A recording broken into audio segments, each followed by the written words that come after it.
Rudy used to say, life is profound only in its simplicity. And as a corollary to that, he used to say, the mind is the slayer of the soul. And yet, you know, when you come here, we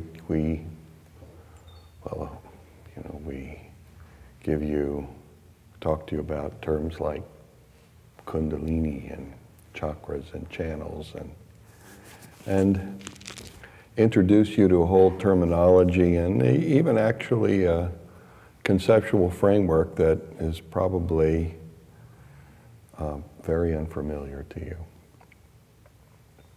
which automatically engages everybody's mind and makes you think what is happening here isn't simple. But in fact, what's going on, what we're doing here, is extremely simple.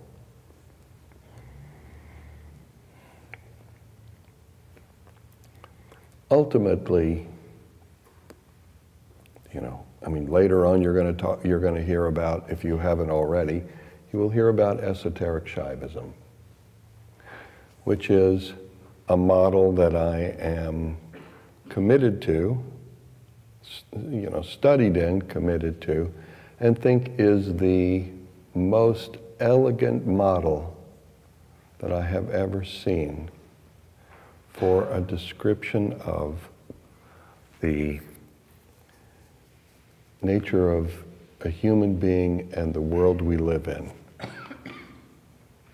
I think it's absolutely elegant and brilliant. It's also, you know, 1,000 years old or more, and a refinement of models that are thousands and thousands of years old.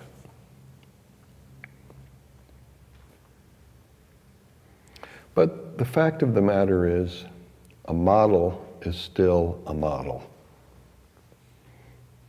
I mean, for me, you know, having grown up in the Catholic Church, Christianity is a model. Judaism is a model. Every religion is a model. Every religion is a model. It is an attempt to describe for you what a human being is and what their relationship to the world around them, well, should be. But in fact, there's only one thing going on here. And that one thing that is going on here, I will use the word, the one thing that's going on here is love. And there is really nothing else going on here at all. Nothing. I mean, the breathing exercise is an attempt to get you to start to pull your mind out of the world that you walk around in, and to move your mind away from all of the anxieties and tensions and fears that you experience that actually structure most people's experience, to a place that is more in touch with, connected to, and expressive of a deeper part of you. In the beginning, it probably won't be the deepest part of you. According to my interpretation of the model that is esoteric Shaivism, our physical bodies are nothing more than a condensation of the ultimate reality. And the word I want to use that I'm most comfortable with, I could say Shiva and Shakti. You probably heard those terms before. Or Vishnu and Lakshmi, or whatever. You know, all gods and goddesses, or, you know, and many of them represented here. You know, our bodies are a condensation of that ultimate reality. That our bodies are a condensation of love. And the chakras and the channels are condensations of love. It is love that has become more compressed. And in those chakras and channels in your body, these are the residence points of all the gods and goddesses of the universe, which actually are the extraordinary powers and creative potential that is resident in every human being. Resident in you. Yoga is about taking hold of your mind and moving it away from that whole function of the mind, which is the slayer of the soul, and beginning to establish your mind in the awareness of the deepest part of you, which is love. Love which is healing, love which is forgiving, love which is expansive and spacious and vast, and love which is abundant.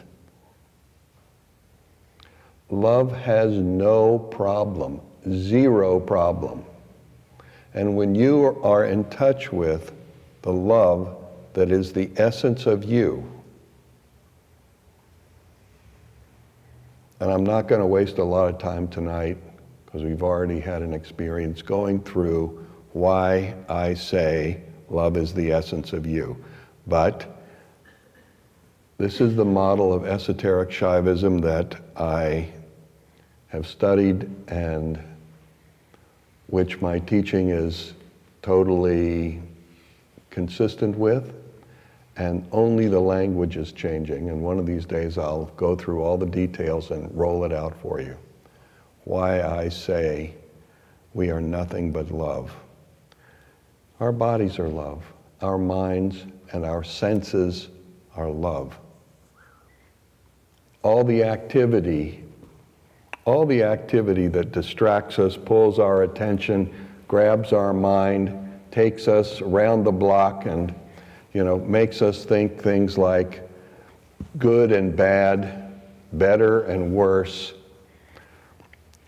Everybody wants to be better, nobody wants to be worse. Nobody has come to me in 45 years of teaching and say, I really want to be a worse person. How can I be meaner? What we're doing is about love.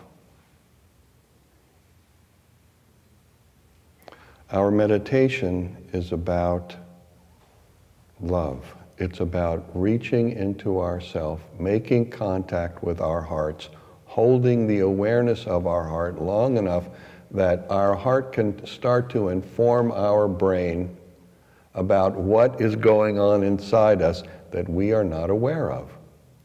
Because frankly, friends and neighbors, we get so caught up in the bullshit of the world and so caught up in the bullshit of what we think we want and all the struggle of that and the damage that we absorb in trying to get it and mostly failing, that we completely lose contact with our bodies and our hearts, and we know and become totally dominated by our mind, which denies us so much nourishment that is available to us in this life. Yoga is about taking hold of our mind and bringing it to a completely positive, totally well, absolutely abundant dimension of ourselves, and holding that space every day so that our mind can become quiet and the deepest dimension of our own creative capacity can begin to function in us and expressed in the field of our experience. We all think, me, it. But in fact, me and it have an underpinning, which is what I call the field of experience. Me and it are totally interconnected in the field of experience. We experience me, we experience it. We think it's separate, but it's absolutely not separate. It is totally integrated. And every single day, we are embracing it and taking it inside and allowing the me to come outside. And as long as we're living in the structure and the tension, the only thing that's coming outside is more tension, and what's coming in is more tension, and where we end up is insane. That's the way it is. That has made the world the difficult to comprehend place that it is today. Every day. I mean, the experience that we just had is not normal. Not normal. In fact, nothing that happens here is normal.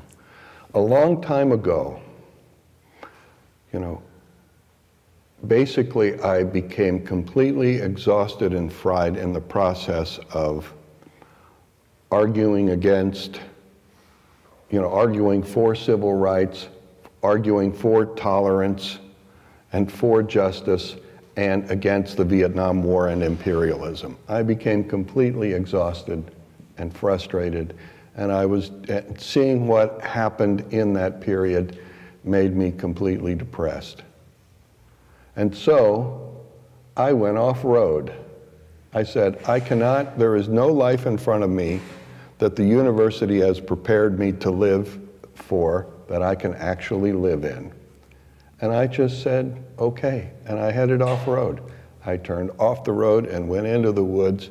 Fortunately, I went into the woods with my yoga mat and understood from my practice of yoga that I had the power to influence the only thing I could possibly change in this whole world, which was me. And I engaged in that process, and I changed me. And I came to a place where I understood. It's really about love. Yoga is about love. Meditation is about love. The experience that you just had, if you want to know what it was really simple. I was just sitting here loving you. It's that simple. I was sitting here loving you.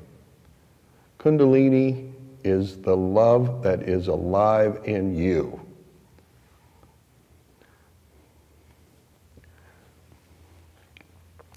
Kundalini is the love that expresses your body. It is the love that expresses your perceptual and cognitive capacities. It is the love that manifests the entire universe. And so when I practice every day, I sit every morning and I open my mind and I open my heart and I open deeply to the deepest place inside me and connect to the love which is an experience of extraordinary delight.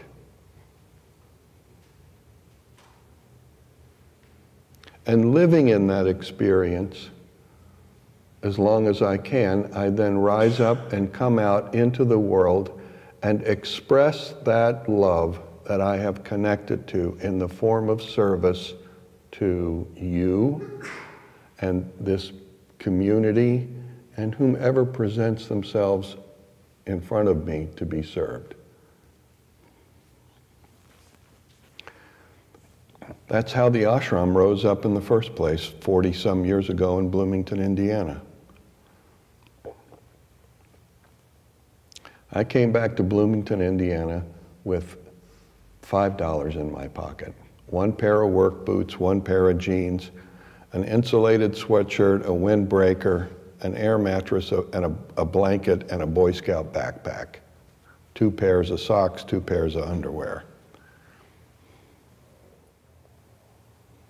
First thing I did was buy a house. When I was 24, I made an offer on another house.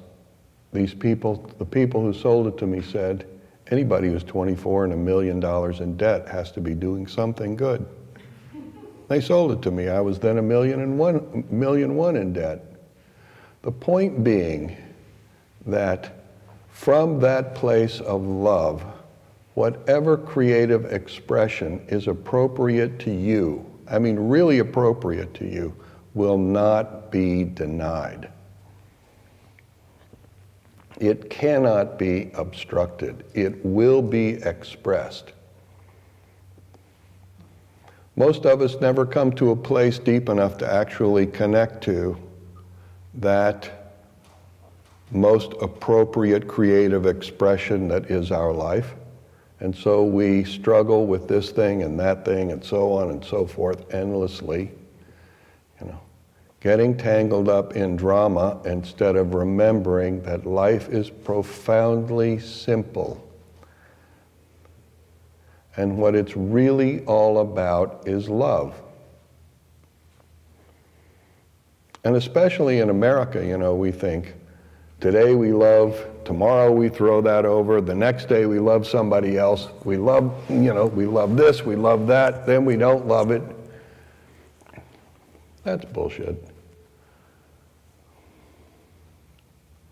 Real love is unbreakable. And if you ever get to a place deep enough to actually connect to love within yourself, you will find it is not possible to ever leave love. You may grow, you may change, you may come together, you may separate. This is the dance of life, but the underlying love and respect endures. In each of you, in the center of your heart, there is unbelievable abundance, unbelievable sweetness, unbelievable possibility, unimaginable possibility. And this I call love. Take a little time every day to get in touch with that, to sit down and quiet yourself and begin to connect with your breath to these places where power accumulates, power resides in you. And awakening that power through your attention. Let it rise up in you and become integrated in you as the experience of love. And let that be what we move in this world from and with, so that however dark and stupid the whole planet may get, and I think really, in fact, it probably has only started, the sun has only started going down.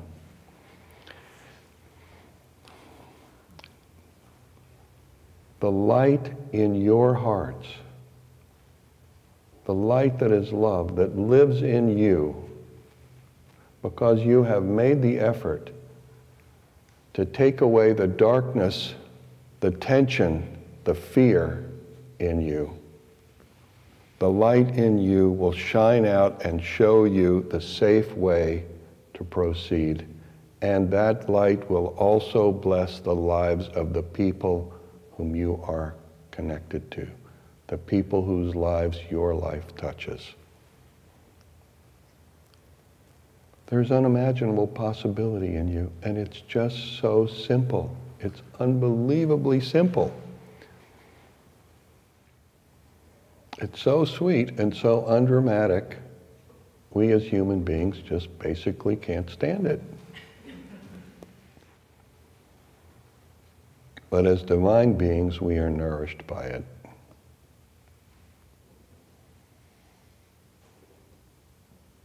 Every day, every day, every day, whether the world is nice to you or mean to you, whether your experience is, whatever your experience is, it's still all about love, and it is our work, our job, to make contact with and cultivate that love. And doing so expresses the understanding that we are responsible for the quality of our own lives. You want a rich life? You have unbelievable richness in you. Open your heart and mind, and that richness will pour out of you, and there's nothing you will be able to do to stop it. Well, I guess you could, start to imagine that it's you doing it, and that'd screw it up pretty well, but we'll talk about that another day.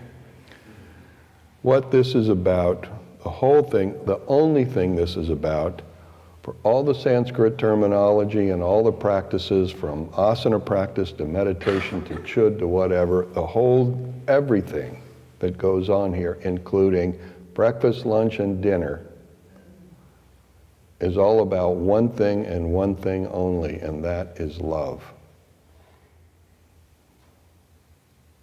Let's start bringing our A game to our everyday lives. Let's do it for ourselves and for the quality of our own life, and let's do it out of respect for the people whom we have shared this extraordinary life with and created this extraordinary place with.